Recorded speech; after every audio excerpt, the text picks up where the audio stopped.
人來人往嘅街道為我哋帶嚟好多題材同埋目標可以影。不過我哋成日街拍嗰陣呢，就會遇到一個情況，就係畫面太豐富、太雜亂，冇一個焦點帶到出嚟。除咗用比較長焦距嘅鏡頭之外，有冇其他方法可以令到我哋嘅主題更加突出？睇下呢幾張相，有冇一種主體好突出，吸引你去睇嘅感覺？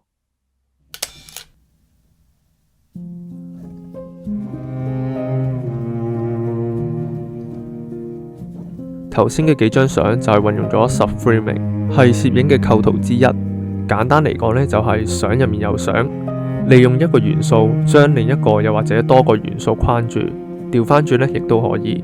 能夠為一張相增添趣味性之餘，亦都可以引領觀眾嘅目光去到嗰個框框嘅中心，強調主題。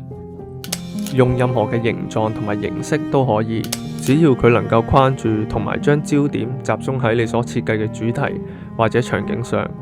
主要有兩大類嘅框架，一就係使用人造嘅框架元素，我哋可以容易啲控制個場景，亦都可以增添對稱嘅效果。而自然嘅框架元素就可以有助我哋創造唔尋常同埋視覺上嘅有趣組合，更加自然，亦都更具吸引力。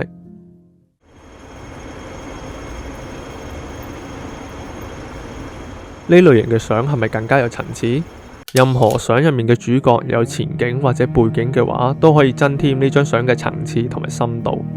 我哋可以利用淺景深同主角以及配角嘅大小比例，觀眾就可以喺張相入面見到唔同嘅層次同埋空間感。呢一張相係一個三維空間，除咗高度同埋闊度之外，亦都表達出深度。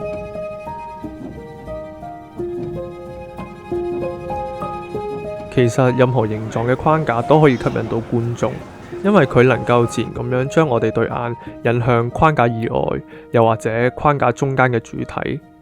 唔單止係咁，運用咗 subframing 嘅相會令到觀眾將焦點鎖定喺主體嘅時間更加長。人嘅眼好神奇，當相入面有主角同埋配角，可以幫到我哋將注意力更加集中喺主角，咁樣我哋就可以引導觀眾嘅目光，將佢哋嘅注意力放喺我哋想去睇嘅主體上面。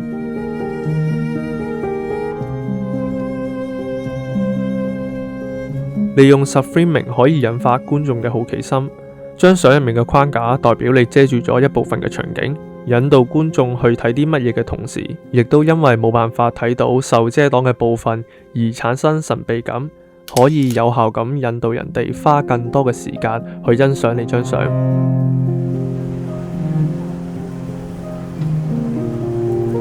利用框架同埋距離嘅配合，就可以做到一啲好有趣嘅比例。呢一張係攝影師 Tom Burrell 嘅作品之一，佢利用另一棟建築物嘅窗口成為主體建築物嘅框架。雖然嗰一座係高樓大廈，但係喺張相入面就覺得佢只係一個窗口嘅大細，令到觀眾產生錯覺。我哋就可以利用呢一種比例優勢去創造有趣、令人產生錯覺嘅相。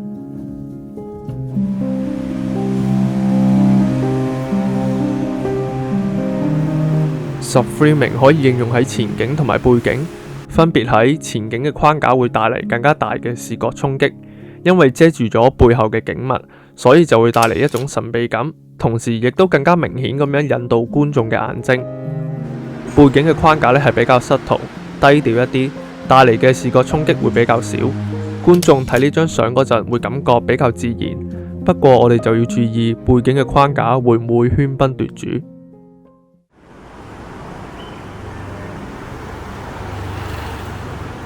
關於呢一種構圖方式，其實喺實踐嘅過程入面都唔係好難，不過仍然有一啲小細節可以注意，應用喺街拍當中，令到你更容易掌握呢一種拍攝技巧。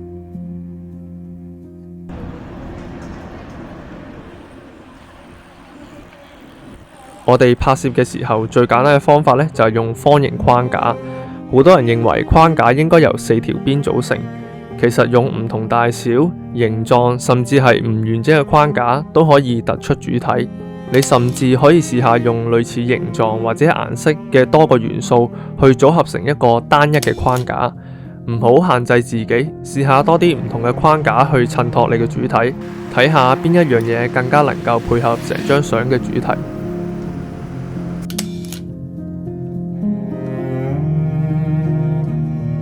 呢幾張相帶俾你嘅感覺係咪比較自然？用同一個場景嘅物品或者大自然嘅景物作為框架，自然融入當中，可以俾觀眾感覺到佢哋唔係夾硬加入呢張相入面。與其將 subframing 視為額外嘅 layers， 不如將佢作為一個完整嘅組成部分嚟完成你張相。一啲同你嘅主題有顯著關聯嘅物品同埋大自然嘅框架，例如係樹枝、雲層、岩石，都可以利用佢哋變成一張更加和諧同埋自然嘅相。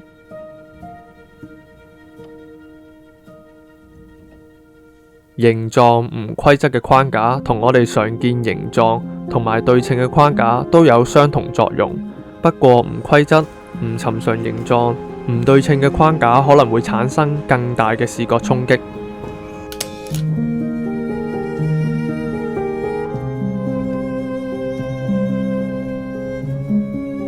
subframing 嘅其中一個目的就係引導觀眾去望向焦點，框架嘅作用就係令到你嘅主題更加鮮明同埋突出。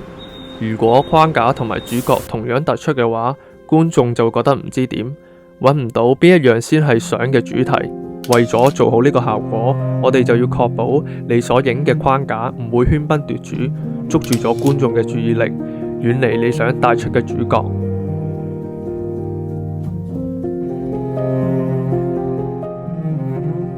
雖然框架只係相嘅配角，不過充分運用合適嘅框架同埋點樣擺放主體，對創造目的同埋意義嘅相係好重要。我哋可以透過框架將相入面嘅額外細節傳遞出嚟，喺咩地方拍攝，想帶出乜嘢氣氛，同主體嘅距離又係幾多。觀眾可以透過框架發掘更加多相嘅細節同埋你想傳遞嘅信息。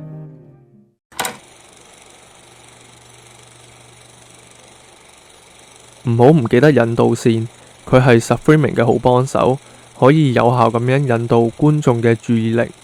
水平、垂直或者斜線都可以幫助確定相入面主體嘅方向，令觀眾透過引導線嘅幫手更集中去睇框架入面嘅主體。試下螺旋形狀，佢可以有效咁樣引導觀眾嘅目光。我諗我哋印象最深刻嘅就應該係007 James Bond 嘅電影開場片段。你記唔記得每一集嘅開場畫面係點？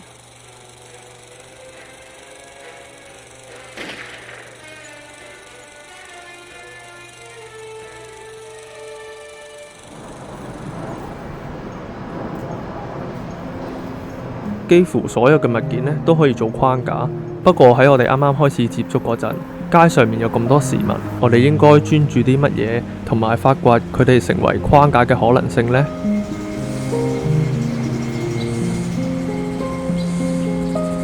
提到點樣去揾一啲框架，門、窗、走廊等，利用建築物嘅部分係創造最簡單，亦都係最有效嘅方法。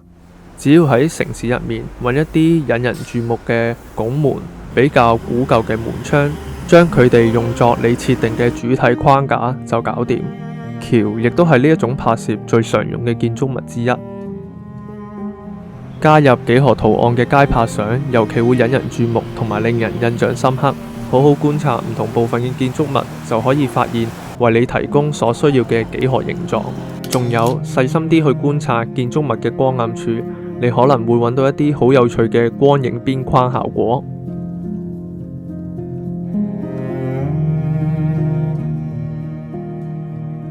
如果你身處嘅地方每一樣嘢可以成為框架嘅元素，光影永遠都係我哋嘅好朋友。陽光同埋燈光投射喺唔同嘅物件之下，就會產生光影效果。有時更加可以形成一啲獨特嘅邊框，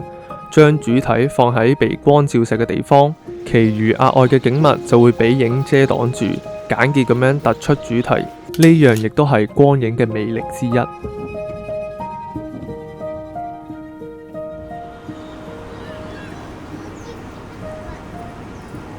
除咗擁有4條對稱嘅邊框之外，由2個又或者3個邊框組成嘅畫面，亦都係好有吸引力同埋不規則嘅美感。透過畫面缺失嘅邊框，亦都可以用嚟引導觀眾嘅目光，突出你嘅主體。所以唔完整同埋不規則嘅邊框睇起上嚟就會更加得意同埋引人注目。